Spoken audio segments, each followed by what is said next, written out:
Okay, are you ready for the number one tip when it comes to answering questions?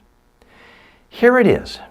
When you hear a tough question, an uncomfortable question, an unpleasant question, it's your job to rewrite the question to make it an easy question, a simple question, a positive question.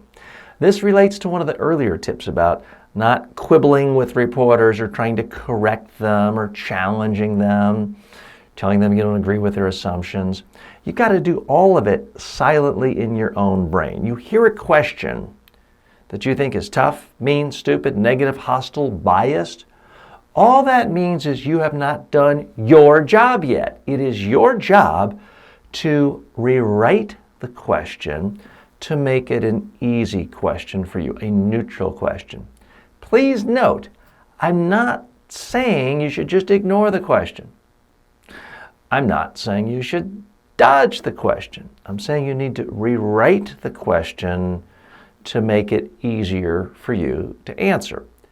You still need to do this in a way that a fair-minded person who heard the question, heard your answer, feels that you were responsive in some way and didn't dodge. Let me give you an example. Quite often I'm brought to a foreign country. I'm working with a president of a country, a prime minister for media training, or high-level political figure, and political reporters may find out and come up to me and start bombarding me with questions and ask me, TJ, don't you feel guilty and ashamed about teaching people how to lie and spin and obfuscate? Now that sounds tough, right? That sounds mean. That sounds confrontational. How do I answer that question? Well, I don't teach people how to lie, and I don't teach people to lie, but I don't want to say I don't teach people to lie, because that kind of sounds like what a professional lying teacher would say. I don't teach people how to lie, and therefore I don't feel guilty, but I don't want to say I don't feel guilty about my profession, because that kind of sounds like what a profile of a mobster or criminal would say. So I don't want to talk about feeling guilty. So how do I answer this question? I don't agree with the final premise of teaching people to lie. I don't agree with the middle premise of feeling guilty. Well, what is this reporter really asking? TJ, how do you feel about being in your profession?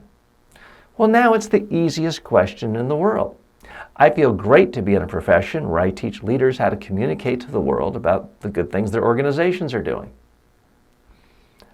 The beauty of that answer is not that it's especially brilliant or there's wonderful quotes, but the beauty of that answer is no part of it can be edited down to make me look negative, defensive, stupid. Nothing can be used from that to make me look bad, and no fair-minded person can claim I dodged the question. I answer the question on my own terms. The reporter's going to have to deduce I don't feel bad about being in my profession without me literally saying that. But a fair-minded person could deduce that. A fair-minded person could deduce I don't agree with the premise that I teach people to lie without me having to say all that and get my fingerprints on it. So of all the skills when it comes to answering questions, especially for people at the highest level of government, politics, and business, this is the skill that's most essential. When you master that, interviews are much easier. You don't feel the pressure. You don't feel like you're in combat because you no longer hear negative attacking questions. You have the ability to rewrite the questions, not dodge them, rewrite them to make them neutral and easy for you.